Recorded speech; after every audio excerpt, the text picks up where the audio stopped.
ابن عباس رضی اللہ عنہ کو کہتے سنا کہ جب عمر رضی اللہ عنہ کو شہادت کے بعد ان کے بستر پر رکھا گیا تو تمام لوگوں نے نعش مبارک کو گھیر لیا اور ان کے لیے خدا سے دعا اور مغفرت طلب کرنے لگے۔ نعش ابھی اٹھائی نہیں گئی تھی، میں بھی وہیں موجود تھا۔ اسی حالت میں اچانک ایک صاحب نے میرا شانہ پکڑ لیا۔ میں نے دیکھا تو وہ علی رضی اللہ عنہ تھے۔ پھر انہوں نے عمر رضی اللہ عنہ کے لیے دعائے رحمت کی اور ان کی نعش کو مخاطب کر کے کہا، آپ نے اپنے بعد کسی بھی شخص کو نہیں چھوڑا کہ جسے دیکھ کر مجھے یہ تمنا ہوتی کہ اس کے عمل جیسا عمل کرتے ہوئے میں اللہ سے جا ملوں، اور خدا کی قسم مجھے تو پہلے سے یقین تھا کہ اللہ تعالیٰ آپ کو آپ کے دونوں ساتھیوں کے ساتھ ہی رکھے گا۔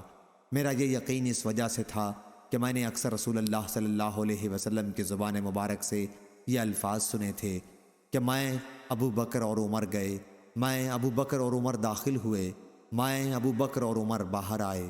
صحیح بخاری حدیث نمبر 3685۔